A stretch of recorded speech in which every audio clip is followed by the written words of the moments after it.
محترم مولانا، محترم سامعین سامعات، السلام علیکم ورحمۃ اللہ وبرکاتہ۔ اللہ تبارک و تعالیٰ کا محض کرم ہے کہ اللہ نے اپنے گھر میں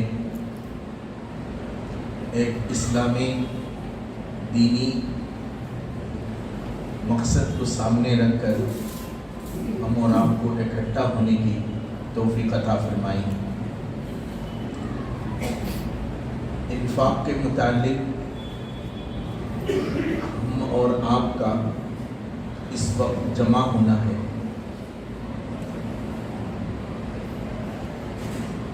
احکامات کی جو پہلی ترتیب ہے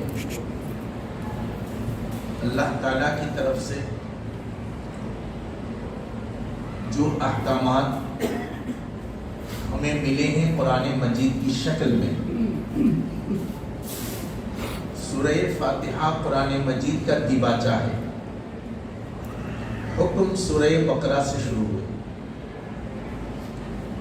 تو اس میں جو 3 باتیں شروع میں کہی گئی ہیں، ایک ایمان ہے، دوسری نماز ہے، تیسری انفاق ہے۔ سورہ بقرہ تقریباً آخری نازل کے حساب سے ہے، آخری۔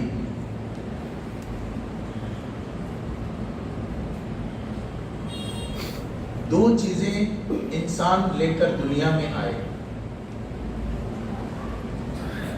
ایک جس کو ہم جان کہتے ہیں،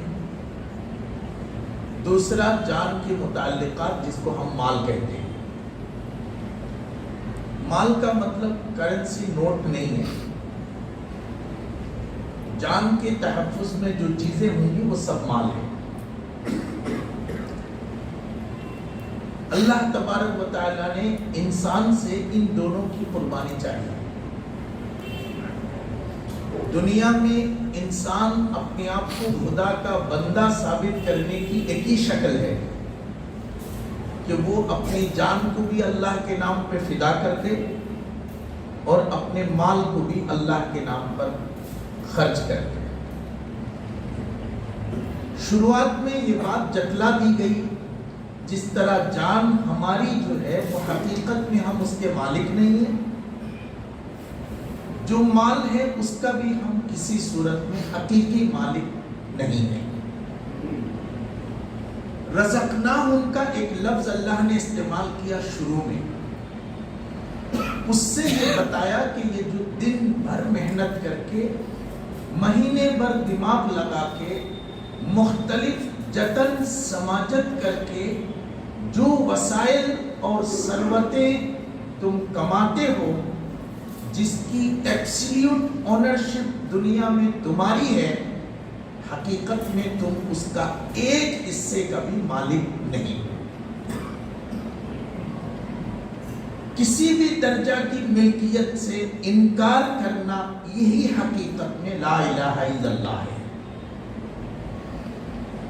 کائنات میں اگر کوئی شخص یہ کہے کہ میں اس کا حقیقی مالک ہوں، تو اس کا لا الہ الا اللہ وہی ختم ہو جائے۔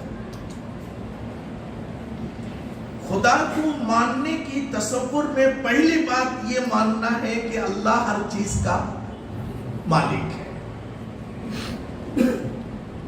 اس حقیقت کو جب تک ذہن میں نہیں بٹھائی جائے گی، تب تک لا الہ الا اللہ محمد الرسول اللہ کا کوئی مفہوم زندگی میں نظر نہ آئے گا۔ سجا میں شعر میں لوگوں نے کہا، تو عرب ہو یا عجم تیرا لا الہ الا لغت غریب ہے جب تک تیرے دل نہ دے گواہی۔ صوفیہ نے اسے اور مزید نکھارا ہے۔ اسلام میں سب سے پہلے جو تعلیم حضور اکرم صلی اللہ علیہ وسلم نے دی وہ ملکیت کی ہے۔ نماز کی تعلیم کافی بعد میں دی، روزے کی تعلیم کافی بعد میں دی. سب سے پہلے جس تعلیم کو دینا ضروری سمجھا وہ ہے ملکیت کا مسئلہ، کہ جتنی چیزوں کو لے کر تم بیٹھے ہو یہ بالکل تمہاری نہیں ہے.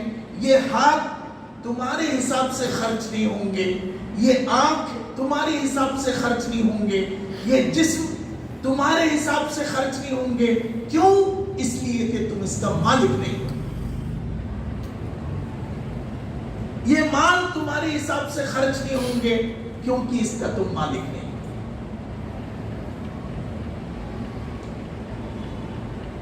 ایک لفظ قرآن مجید نے رزقناہم کہہ کر یہ بات بتا کر دی. اللہ نے کہا جتنی چیزوں سے تم گزرو گے زندگی کی الٹ پھیر میں، وہ تمام چیزیں اللہ نے کہا میں نے دی ہے، وہ بھی رزقناہم. تم کوئی حقدار ہو کر اس کو حاصل نہیں کیے. یہ امتحان پاس ہوئے تم نے پڑھا، یہ دکان کی مالک بنے تم محنت کی، یہ انڈسٹری تم نے اپنی ٹیکنیکل دماغ سے قائم کی. یہ تمام چیزوں کے پیچھے علتیں بیان کر سکتے ہو. جتنے مال ہم نے تم کو دیے ہیں رزقناہم، خیرات کیے ہیں تم پر مہربانی کر کے، ترس کھا کر.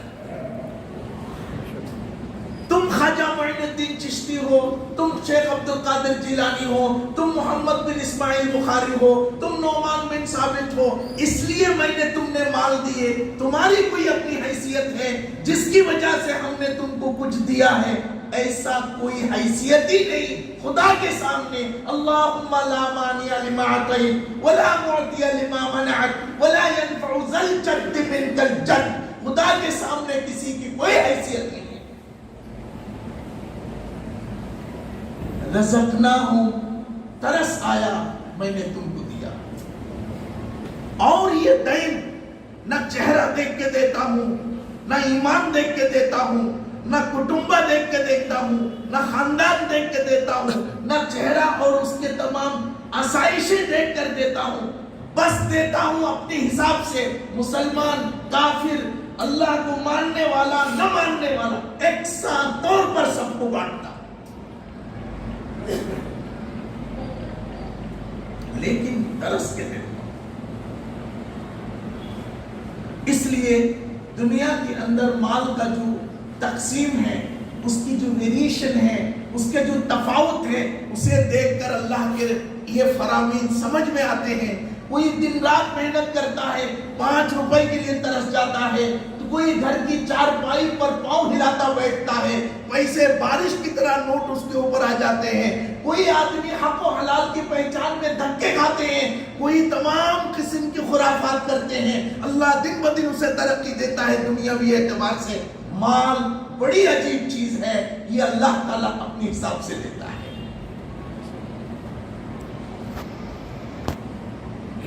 دوسری بات اس سلسلے میں قرآن مجید نے کہا جن لوگوں نے خدا کو رب مانا، محمد صلی اللہ علیہ وسلم کو نبی مانا، ان کو چاہیے زندگی کو مجاہدہ بنا لے، سنگرش بنا لے، ایک مسلسل مقابلہ بنا لے.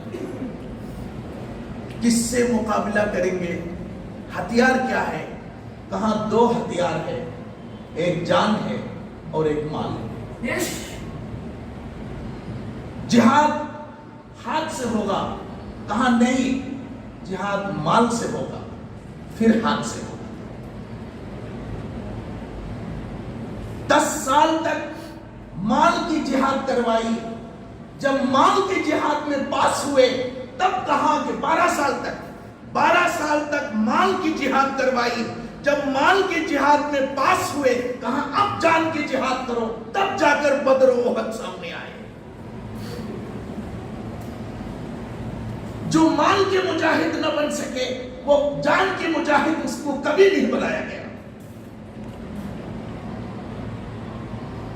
یا ایھا المدثر قم فانذر وربک فکبر وثیابک فطہر والرجز فاہجر. مکہ شریف میں مسلمان جس وقت بھوک کی حالت میں پیٹ کے چمڑے پیٹ کو لگنے لگے تو کہا کہ کیا کرنا ہے؟ کہا خرچ کرنا ہے. یسألونک ماذا ينفقون، کہا کیا خرچ کروں؟ کچھ تو نہیں ہے. بچے بھی بھوکے ہیں، بیٹیاں بھی بھوکی ہیں، بہن بھی بھوکے ہیں، پورا کٹنبہ ایک ایک قطرہ پانی کے لیے ترس رہے ہیں. کہا قل العفو، ایک روٹی اگر کہیں سے مل گئی اس کو کھا کر اگر آدھی بچ گئی شام تک رکھنے کی اجازت نہیں ہے، پورے کا پورا دے دیں. میرا بچہ سو گیا ہے بھوک سے، یہ دوبارہ شام کو اٹھے گا، یہ آدھی روٹی اسی کے لیے رکھا ہوں. قرآن نے کہا حرام ہے جتنا تم نے کھا لیے، اب جو بچا فوراً تم اس کو دے دو. اس کو رکھنے کی اجازت اس وقت نہیں ہے. 12 سال کے بعد مسلمان بغیچے والے ہو گئے، کھانا پینا آ گیا، سونے چاندی آ گئے، غلے جمع ہو گئے. اب اللہ نے کہا نہیں، پورے سال اگر تمہارے پاس اتنا پیسہ رہے اس میں سے صرف 250 روپے دینا. لیکن جب کھانے کو 1 روپے بھی نہیں تھا تب کہا کہ پورا دے دو. لیکن جب مال جمع ہو گئے اللہ نے کہا اب تمہارے اندر وہ مال کے مجاہد تم بن گئے، اب تم کو تمہارے مال کی ضرورت نہیں. سال بھر اگر مال جمع ہو گیا، 7.5 تولہ سونا جمع ہوا، ان میں سے 2.5% ہمارے مال سے رب کو کیا اثر ہوتا ہے؟ کون سا مال خدا کو کون دے سکتا ہے؟ لیکن مقصد صرف ایک، دل میں مالک بننے کا کہیں خدشہ نہ آئے. دوسرا، اللہ کی محبت، مال کی محبت ایک دل میں جمع نہ ہو جائے. کوئی محبت دلوں کے اندر خدا کی محبت کو زچ نہیں کر سکے گی. مال ہی ایسی چیز ہے جو خدا سے دور کر لیتا ہے. اس لیے مال کی محبت کو ہٹانے کے لیے اس کا نام بھی رکھ دیا ہے زکات، ذبح کرنا، پاک کرنا، تڑپانا، ابھارنا. یہ اسی لیے بتایا گیا. تو تحقیرکم، خدا نے کہا کہ زکات کے مال کیوں خرچ کیا جا رہا ہے؟ اب قرآن مجید نے کہا کہ جہاد کرو. کیسا لفظ ہے مال سے جہاد. جب ہم خرچ کرتے ہیں اس وقت ہمارے دلوں کی جو کیفیت ہوتی ہے اس کیفیت سے اندازہ لگتا ہے میرے رب نے کیوں کہا کہ مال سے جہاد کرو. جان دینا آسان ہے، مال دینا مشکل ہے. کہاں بھائی 2 دن کام کرا لو مجھ سے، کہ پیسہ نہیں دے سکتا. ایک شخص آئے، کہا سب سے اچھا اسلام کیا ہے؟ تو حضور صلی اللہ علیہ وسلم نے فرمایا اللہ پر ایمان رکھنا. ایک شخص آئے، سب سے اچھا اسلام کیا ہے؟ حضور نے فرمایا سلام کرنا. ایک شخص آئے، انہوں نے کہا سب سے اچھا اسلام کیا ہے؟ حضور نے فرمایا کھانا کھلانا، ایمان لانا، سلام کرنا، کھانا کھلانا. 3 الگ الگ جواب. ایک نے ایک سے پوچھا بھائی اسلام تو ایک ہے، اس کی افضل ہونے کے 3 جواب. کسی سے کہا ایمان لاؤ، کسی سے کہا سلام کرو، کسی سے کہا کھانا کھلاؤ. کہاں ایک شخص وہ ہوتا ہے جس کو نہ کھلانے میں تکلیف، نہ کھانے میں تکلیف، نہ سلام کرنے میں، عزت دینے میں تکلیف، نہ عزت لینے میں تکلیف. وہ صرف اپنی فکر بدل نہیں سکتا. اس کو حضور نے کہا تو یہ سب اچھا کام کرتا ہے، اپنے دماغ کو بھی بدل لے، اللہ تجھے بہتر نعمت دے گا. ایک کعبۃ اللہ کی میں اپنے جسم چمڑا نکال کر کعبہ کی غلاف بنا دے، اپنا گوشت نکال کر حضور کی جوتے بنا دے، صبح شام ذکر اللہ اور تسبیح کرے، لیکن اپنے دشمن کے سامنے اکڑ کے چلتا ہے. حضور نے فرمایا تیرا ایمان اس میں ہے کہ جب دشمن سامنے آئے تو سلام کر دے، اس میں تیرا لا الہ الا اللہ. ایک سے کہا کہ نہیں ساری سیاست کر لیتا ہے، اس سے بھی ہنستا ہے، اس سے بھی ہنستا ہے، نمازیں پڑھتا ہے، روزہ رکھتا ہے، سب سے بہترین شریف، محلے کا سب سے اچھا آدمی. حضور نے فرمایا دل میں کسی کو روٹی ڈالنا بہت مشکل کام ہے، تیرا لا الہ الا اللہ کسی کو ایک گلاس پانی پلانے میں، تیرا اسلام، تیرا ایمان اس وقت تک مکمل نہیں ہوگا جب تک تو کسی کو نوالا نہ کھلائے، کیونکہ تیرے دل میں نوالے کی عظمت زیادہ ہے۔ اس لیے کہا اے میرے حبیب زکات لیجئے۔ سوال آیا ہواؤں میں کیوں چاہیے، اللہ تو سب سے زیادہ غنی ہے۔ کہا یا رسول اللہ، میرے حبیب پیسے نہیں چاہیے، لیکن دلوں کو پاک کرنا مقصود ہے۔ خذ من اموالہم صدقۃ تطہرہم، ان سے پیسے لے لو تاکہ ان کا دل پاک ہو جائے۔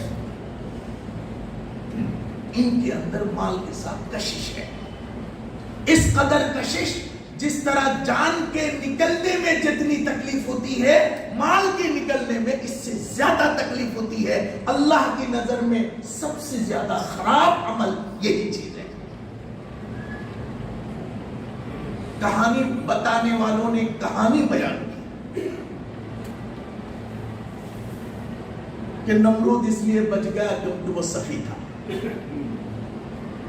اللہ تعالی ہم اور آپ کو اپنے قلب میں اللہ سے بے لوث محبت کرنے کی توفیق عطا فرمائے۔ پوچھا گیا آپ اللہ کو چاہتے ہیں؟ کہاں چاہتا ہوں، کہاں اس کو ثابت کرو، کہاں میں نماز پڑھتا ہوں، کہاں ثابت نہیں ہوتی، کہاں میں روزہ رکھتا ہوں، کہاں ثابت نہیں ہوتی، کہاں میں حج کرتا ہوں، کہاں ثابت نہیں ہوتی، کہاں کیسے ثابت ہوگی، کہاں جہد المقلی وابدأ بمن تعول، اپنا پیٹ کاٹ کر ٹکڑے دوسروں کو دے دو، جتنی ڈیڈیکیشن ہوگی اتنا خدا سے محبت ثابت ہوگی۔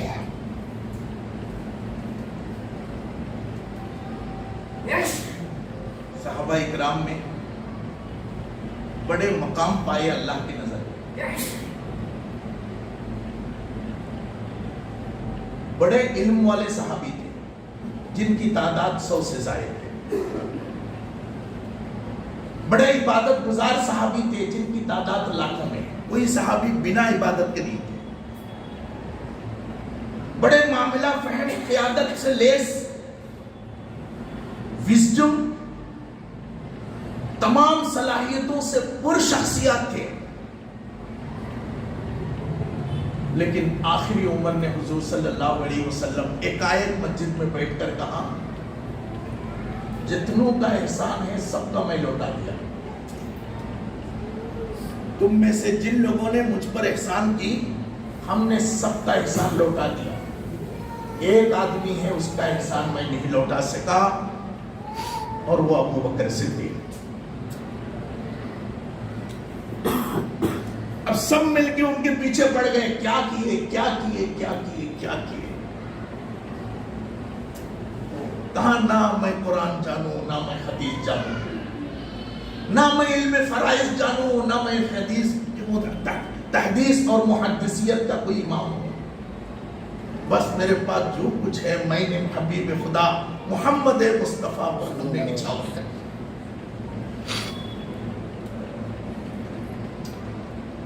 انفاق بازی لے گیا۔ اللہ ہم اور آپ کو اصل مسئلہ خرچ کی نہیں ہے، نہ مال کی ہے، نہ اس کے لگاؤ کی ہے، نہ اس کی کوانٹیٹی اور اس کی ولیوم کی ہے، اصل مسئلہ دل میں کتنا خدا ہے۔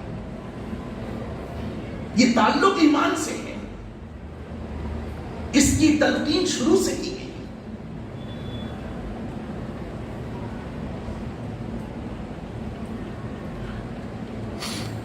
انسانی طبیعت میں نفع اور نقصان کی بڑی اہمیت ہے۔ جب تک نفع نقصان اسلام کے حوالے نہیں ہوگا تب تک ایمان کامل نہیں۔ دکھ اور سکھ میں اسلام کے حوالے نہیں ہوگا تب تک ایمان کامل نہیں، اخلاق اور عبادت نہیں، ایمان کامل نہیں ہوگا۔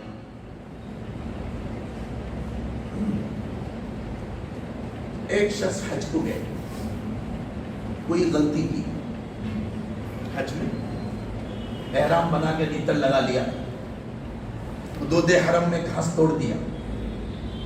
اب اس کو کیا کرنا پڑے گا؟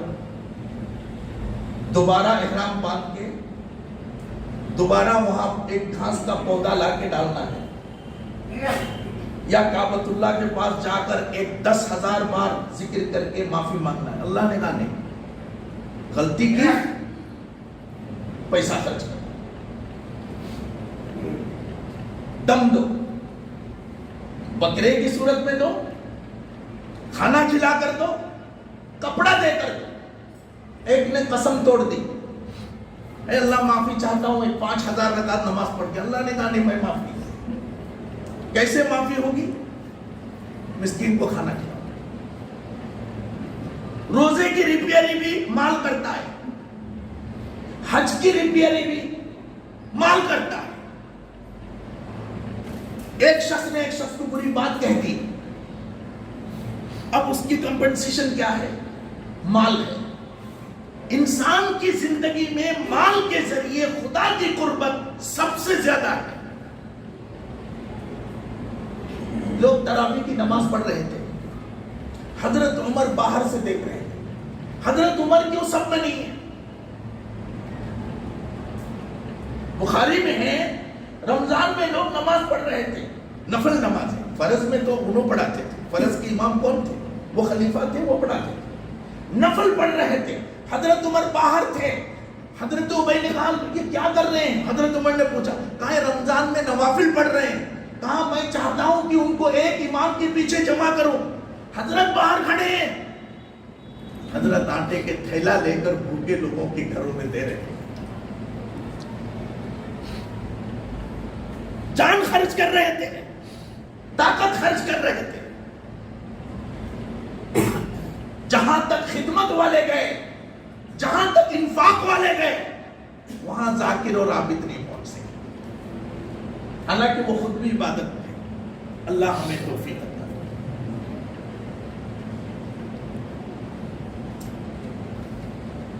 مال کو متعلق اسلام نے, قرآن مجید نے چند قواعد وضع کی. سب سے پہلا قاعدہ یہ, ثواب کے اعتبار سے مال میں جتنی افزائش ہے اسلام میں اور کسی عبادت میں نہیں ہے. مثل الذین ينفقون اموالهم فی سبیل اللہ کمثل حبۃ انبتت 7 سنابل فی کل سنبلۃ 100 حبۃ. ایک دانہ دیں گے تو 100 دانہ بنے گا. تفہیم القرآن لکھنے والے ایک مفسر ہیں, سید ابو العلا رحمہ اللہ. بڑی خوبصورت بات لکھی کہ اللہ نے اللہ کی راہ میں خرچ کو بیج سے مثال دی. یہ پہلا آدمی ہے جنہوں نے یہ بات لکھی ہماری جانکاری میں. حضرت نے فرمایا کہ اللہ نے اللہ کی راہ میں خرچ کو بیج کی مثال دے کر خدا کی راہ میں خرچ کرنے کی 3 شرائط لگائی جو بیج کہنے سے آگے ہے. کہاں کیوں؟ کہاں ایک بیج درخت بننے کے لیے 3 چیزوں کا ہونا ضروری ہے. نمبر 1 بیج اچھا ہو. نمبر 2 زمین اچھی. نمبر 3 اس کے اگنے کا وقت. سوریا مکھی نکلنے کا ایک وقت ہے, راگی نکلنے کا ایک وقت ہے, پیاز نکلنے کا ایک وقت ہے. ہر زمین میں آلو نہیں ہوں گے, ہر زمین میں بادام نہیں آئیں گے, ہر موسم میں سیب نہیں آئے گا. کہاں کہ سب سے پہلے بیج اچھا ہو. خدا کی راہ میں خرچ کرنے کے لیے جو مال ہے اس کا پاکیزہ ہونا ضروری ہے.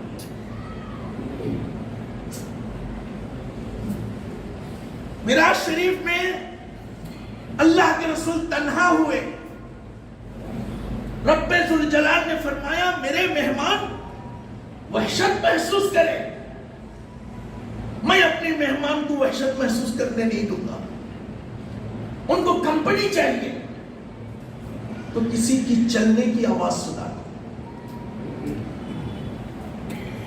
یہ چلنے والا حضرت عمر نہیں تھے، یہ حضرت علی نہیں تھے، یہ حضرت عثمان نہیں تھے، یہ حضرت ابو بکر نہیں تھے.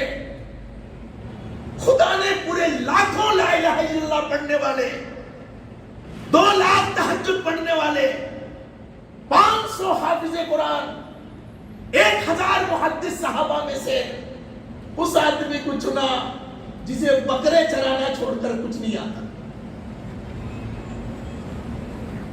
لیکن اس نے اپنی نیندیں خرچ کر دی، جان خرچ کر دی، آرام خرچ کر دی. حضور کی چوکھٹ میں دن دن رات رات پڑے رہے. اللہ نے کہا اس کی چلنے کی آواز سنا دیتا ہوں. تو جیسے ہی چلنے کی آواز آئی حضور نے فرمایا واہ بلال یہاں بھی آ گئے. دینے والے کی دینا بہت صحیح ہونا چاہیے. دینے والی چیز پیور ہونی چاہیے، اچھے ہونے چاہیے، تعداد نہیں چاہیے، مقدار نہیں چاہیے، 4 آنا ہی صحیح. یہ جگہ خریدنی تھی. ایک آٹو چلانے والے بھائی نے آ کر 21 روپے دیے. اتنا شرما کہ وہ دے رہے تھے، آج تک مجھے اس کا دکھ محسوس کرتا. 21 روپے شرما رہے تھے، شرما رہے تھے. 21 روپے دے. انہوں نے جیسا ہی 21 روپے دیا، مجھے لا الہ الا اللہ پر جتنا بھروسہ ہے اس جگہ کے خریدے جانے پر اتنا بھروسہ ہو گیا.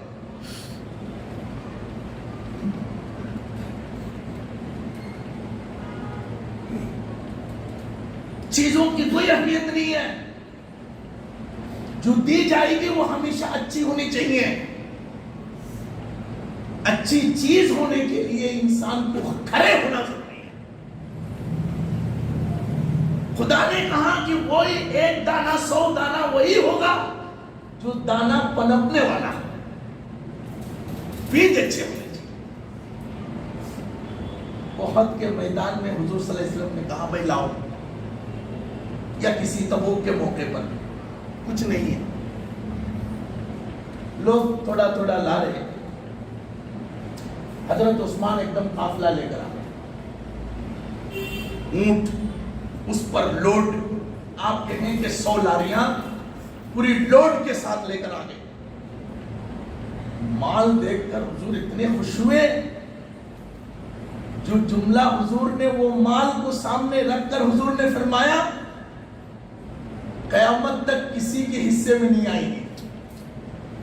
بڑے بڑے تہجد دیکھے، بڑی بڑی تسبیحات دیکھے، ان کی عظمتیں بھی بیان کی، لیکن حضرت عثمان جیسے ہی قافلہ لے کر آئے حضور ایک دم سے کھڑے ہو کر ایک خاص کیفیت بیان ہوئے. میں آپ کو بتا نہیں سکتا، پھر آپ کا ذہن منتشر ہو جائے گا. خاص کیفیت میں حضور کھڑے ہوئے اور کہنے لگے ما ضر بک یا عثمان ما فعل بعد ذلك اليوم. اے عثمان، آج کے بعد تو جو بھی کر لے اللہ تجھے معاف کر دے گا. یہ مسلم بخاری کی بات ہے، ابو داؤد نسائی کی بات ہے. یہ وہ حدیثیں ہیں جن کی صحت پر بحث نہیں ہوتی.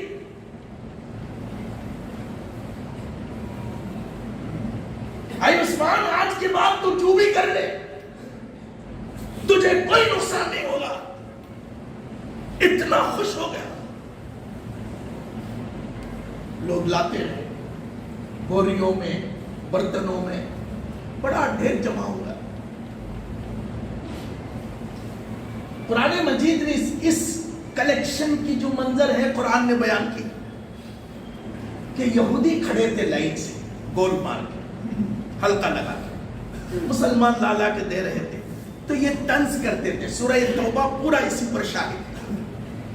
طنز کرتے تھے, اوہ تھیلا, بڑا تھیلا لے کر آ گئے حضرت, ایسا طنز کر رہے تھے. حضرت صلی اللہ علیہ وسلم سن رہے تھے, لا کے دے رہے تھے اکٹھا ہو رہا. ان کی طنز کی وجہ سے بہت سے غریب صحابہ جو 2-3 kg 4 kg کی حساب سے لائے ہوئے تھے وہ اپنا چھپائے ہوئے بیٹھے تھے. رسول کریم صلی اللہ علیہ وسلم نے اس وقت اعلان فرما دیا, یا پہلے سے اعلان موجود تھا, آپ نے دوبارہ فرمایا کہ جہد المقل وابدأ بمن تعول, سب سے بڑا صدقہ یہ ہے کہ انسان پیٹ کاٹ کر کرے. یہ نہیں ہے وہ کتنا دے رہا ہے, غریب جو دے گا بڑی مشکل سے دے گا, اس کے اوپر جہاد کی تحقق زیادہ ہوگا, خدا کی نظر میں وہ بہت پسند ہے. تب وہ سیر 2 kg 2 kg والے بھی دینے لگے, آنکھوں میں آنسو لینے لگے. اسی موقع پر کچھ کہنے لگے ہمارے پاس تو کچھ نہیں ہے. حضور نے فرمایا تم خدمت کر دو تو یہی اللہ تعالیٰ تمہیں اس کے لیے صلہ دیں گے. سب اکٹھا ہو گئے. حضور کے پاس ایک آدمی کھڑے تھے جن کے دونوں ہاتھ نہیں تھے, اسد الغابہ. ہمارے یہاں صحابہ کے حالات پر بڑی کتاب صاحب اسد الغابہ نے لکھا, دونوں ہاتھ نہیں تھے, بار بار جھکتے تھے. اللہ نے کہا پینچ ہونا چاہیے صحیح, تب درخت نکلے گا. خدا کے یہاں پینچ کی حقیقت کی بڑی قیمت ہے. وہ ایک سکہ جو خدا کی نظر میں پاکیزہ ہے, بہت کے سونے بھی کوئی اس کے سامنے حقیقت نہیں رکھتی. کہا کیا ہے, تو حضور کی کان میں آ کر کہا حضور غریب کے پاس ایک 8-10 کھجور ہے, میں کیسے دوں, میں ابھی دوں تو یہ مجھے ترس ماریں گے. حضور نے فرمایا میرے ہاتھ میں دے, میں محمد مصطفیٰ اپنے خوش میں دونوں ہاتھوں میں تیرے کھجور لے لیتا ہوں. تو اس شخص نے اپنے وہ کھجور کے پڑھے اپنے جسم کو حرکت دے کر حضور کے ہاتھوں میں رکھے. حضرت ابو بکر سے حضور نے فرمایا ابو بکر یہ جو کروڑوں اربوں کے مال ہے اس کی یہ 10 کھجوریں اس پر چھڑک دے. پوچھا گیا تو کھجور کہاں سے لایا, تیرے پاس تو ہاتھ نہیں ہے. کہاں جب کل آپ اسلام کے لیے کچھ دینے کی بات کہی, میں رات پر سوچا, میرے بیوی بھی سوچتی رہی, آدھی رات میں مجھے سمجھ میں آیا میرا تو ہاتھ نہیں ہے, میں کیا کروں. تو ایک یہودی والے سے میں نے کہا بھائی میں تیرا باغیچہ بھگا کے دیتا ہوں, پانی کر سینچائی کر دیتا ہوں, اس کے بدلے میں تو مجھے 1 سیر کھجور دے دے. کہا کہ تو کیسے کھجائے گا, تیرے پاس ہاتھ ہی نہیں. بھائی تو وہ میرے پاس چھوڑ دے, میں تیرے باغیچہ کی سینچ دوں گا, تو مجھے 1 سیر کھجور دے دے. حضور نے پوچھا تو کیسے سینچا؟ کہا یا رسول اللہ دانت سے رسی کھینچا ہوں اور وہ دھول کھینچ کے باغیچہ فجر تک بھگا دیا ہوں, 1 kg کھجور دیا ہے وہ لے کر آیا ہوں. حضور نے فرمایا یہ جو مال کا ڈھیر ہے اگر اس میں برکت آئے گی تو اس معذور کی 10 کھجور سے آئے گی.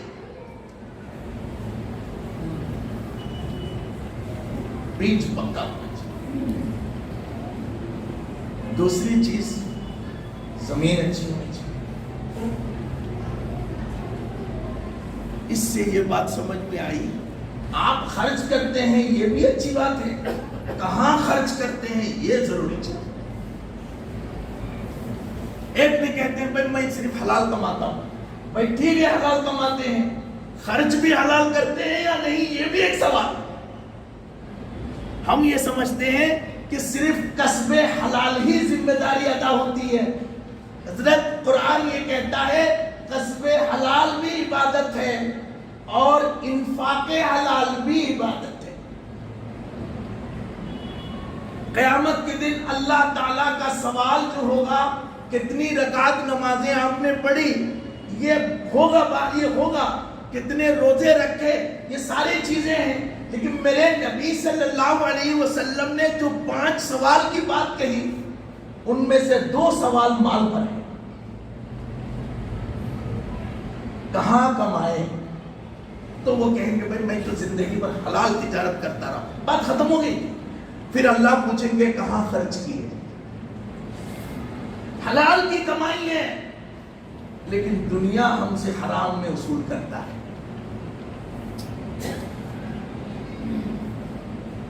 دین کے خلاف کاموں میں وصول کرتا ہے. رسول اللہ کی سنتوں کی ذبح کرنے میں وصول کرتا ہے. خدا کی توحید کی پابندی میں وصول کرتا ہے. قرآن کی انتہاک میں وصول کرتا ہے. رسول اللہ کی اشاعت کی پامالی میں وصول کرتا ہے. دین کو برباد کرنے میں وصول کرتا ہے. قوم کو لڑانے میں وصول کرتا ہے. امت میں فتنے ڈالنے میں وصول کرتا ہے. کمائی حلال ہے لیکن اس کے خرچ حرام میں ہے. زمین اچھی جس جگہ بیج ڈال رہے ہیں اگر وہ زمین اچھی نہ ہو بیج کتنا بھی اچھا ہو پنپے گا نہیں درخت.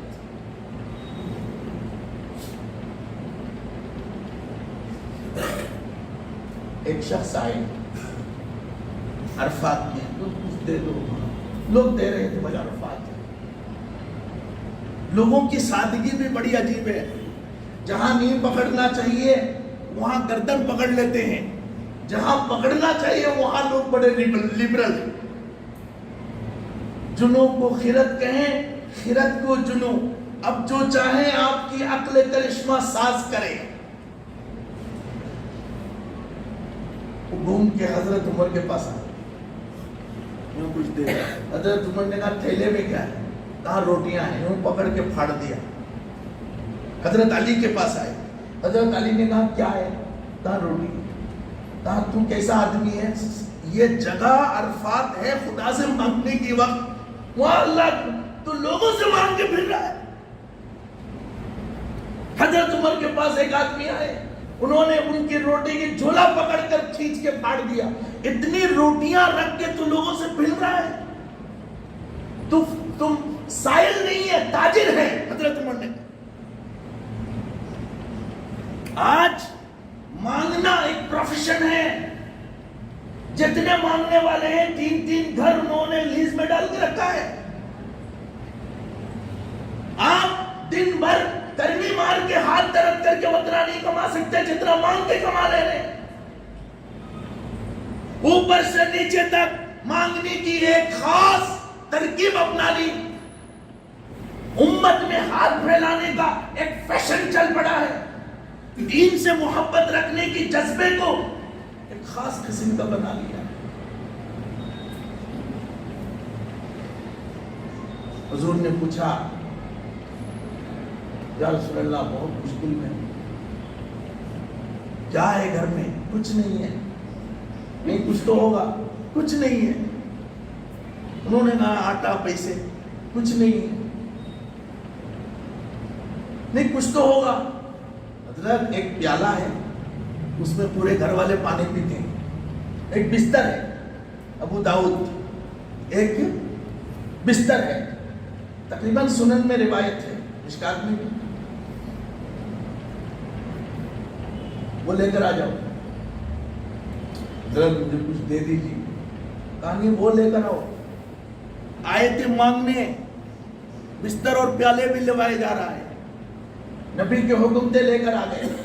کرنا کیا تھا؟ میں اور آپ کیا تھا؟ مسجد میں اعلان کرو, پیسے اکٹھا کرو, ان کو دے دو. وہ آرام سے جو کچھ ہے وہ حساب کتاب ہے. اس سے آگے کچھ بولنے کی ہمارے پاس ہمت نہیں ہے. آپ بہتر جانتے ہیں دنیا میں. میرے نبی کے لیے سب سے مشکل ترین کام ہاتھ پھیلانا. جو تربیت انسان کی محمد مصطفیٰ صلی اللہ علیہ وسلم نے کی ان کی سب سے بڑی تربیت ہاتھ پھیلانے کے خلاف تھی.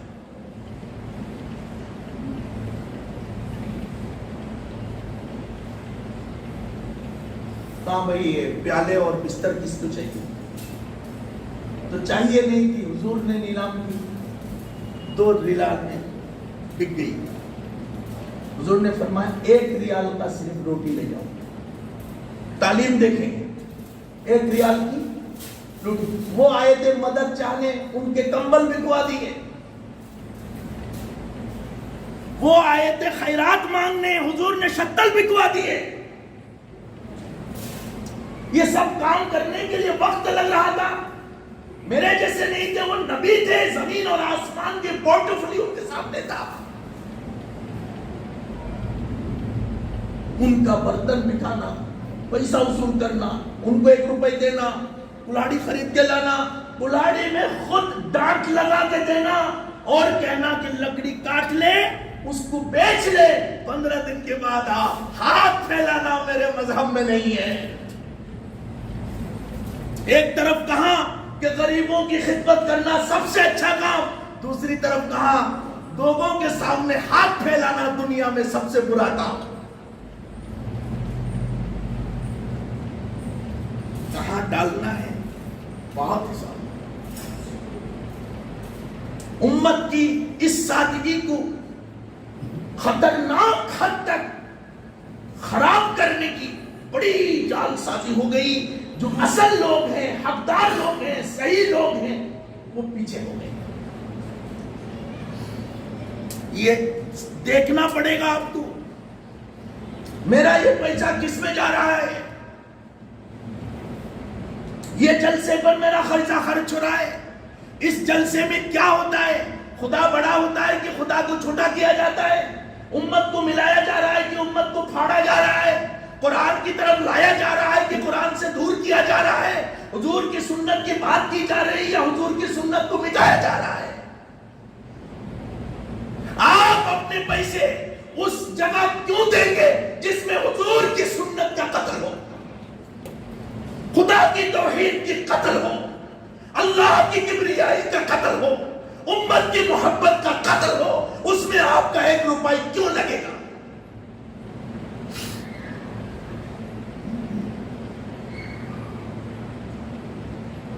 تیسری چیز, موسم صحیح ہونا چاہیے, وقت صحیح ہونا چاہیے, نہیں تو بیج نہیں نکلے گا. اپریل کے مہینے میں دھان رکھ دی پتھر کے اوپر, زندگی میں نہیں نکلے. بیج کتنا بھی اچھا ہو,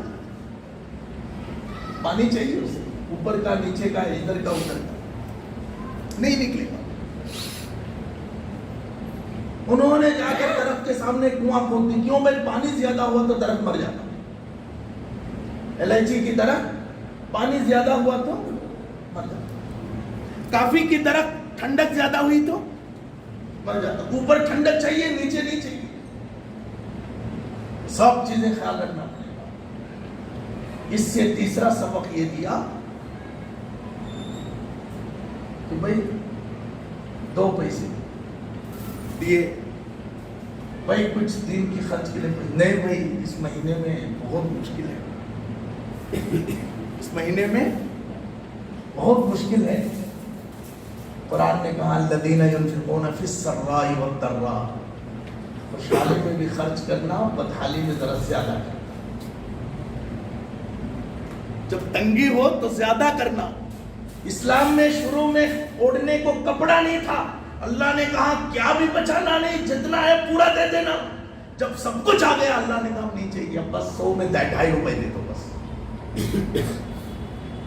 یہ اسلام کی فطرت میں اللہ نے لچک دی ہے, قدرت نے لچک دی ہے. اتنا ہی ابھرے گا جتنا ہی دباؤ گے, الگ فطرت ہے یہ. بھائی اس پر میں بہت مصروف ہوں. کہا اسی وقت تو نماز پڑھنا ہے.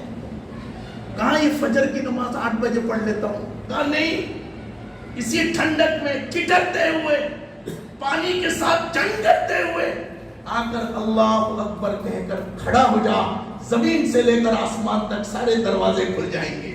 آدھا گھنٹے کے بعد کعبۃ اللہ کی چھت پہ چڑھ جا, تیرا کوئی حساب نہیں ہے. الٹا.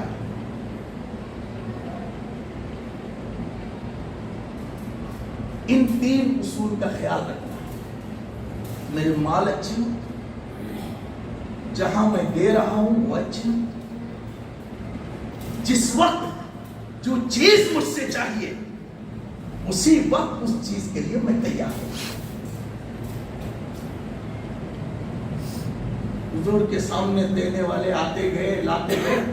حضرت عثمان کی بڑی تعریف ہوئی, واہ واہی شروع تھی, پوری ہنگامہ تھا, ایک شور مچا تھا. دیکھو بڑا قافلہ لے کر آ گئے, یہ اتار رہے ہیں, وہ اتارو جلدی اتارو, ادھر رکھ لو. بڑا معاملہ چل رہا تھا. اچانک دیکھا ایک آدمی آیا ہوا ہے, اس کا چہرہ نہیں دکھ رہا ہے, پورے بدن میں آٹے پڑے ہوئے, ادھر جھاڑو لٹک رہا ہے, ادھر بیلن لٹک رہا ہے, ادھر شتل لٹک رہے ہیں, ادھر بکسا لٹک رہا ہے, ادھر تکیے لٹک رہے ہیں. حضور نے پوچھا کون بھائی ہے؟ تو چہرہ جب کھٹا کے دیکھا گیا تو دیکھا کہ ابو بکر صدیق ہے. ارے بھائی کیا کیا لے کر آ گئے, کہاں سب لے کر آ گیا. یہ جھاڑو کس کام کی ہم کو معلوم نہیں, یہ تکیہ کس کام کی ہم کو معلوم نہیں, یہ برتن مانجنے کا کپڑا کس کام کی ہم کو معلوم نہیں. تم نے کہا تو میں نے سب دے دیا.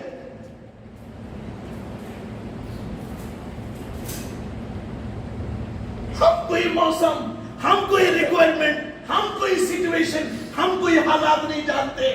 تم نے کہا دو, ہم سب لے آئے. گھر میں تم کو اور تمہارے رب کو چھوڑ کر آئے. آپ ہیں اور آپ کے رب ہیں, میرے اللہ اور میرے رسول کو گھر چھوڑا, باقی سب لے کر آ گیا ہوں. حضرت عمر نے کہا واہ رے, تم سے کوئی نہیں جیتے گا. لن ينال الله لحومها ولا دماؤها ولكن يناله التقوى منكم. اللہ نے کہا نہیں, جو دیتے ہیں وہ نہیں پہنچتی, دینے کے وقت جو اندر حالت رہتی ہے وہ ہم تک پہنچتی ہے. اللہ ہم اور آپ کو توفیق عطا فرمائے. دین کی خدمت انسان کے لیے بڑی اہمیت کی چیز ہے. ایمان کی سلامتی کے لیے خدمت دین بڑی اہمیت اور بڑی بنیادی چیز ہے. اور اس چیز کے لیے جتنی جان کی ضرورت ہے اتنا مال کی ضرورت ہے. ان دونوں چیزوں سے جب تک ہم سنگرش نہ کریں گے اللہ کے سامنے بندگی کو ثابت کرنا مشکل ہوگا. اللہ ہم سب کو قبول فرمائے. جب کبھی دین کے اندر کسی چیز کی ضرورت پڑے تو اس وقت ہم اپنے جان و مال کے ساتھ تیار رہنا, یہ ہمارے لیے نیک بختی ہوگی. اللہ تعالیٰ سے ہمیں اس کی ہمیشہ دعا کرنی چاہیے.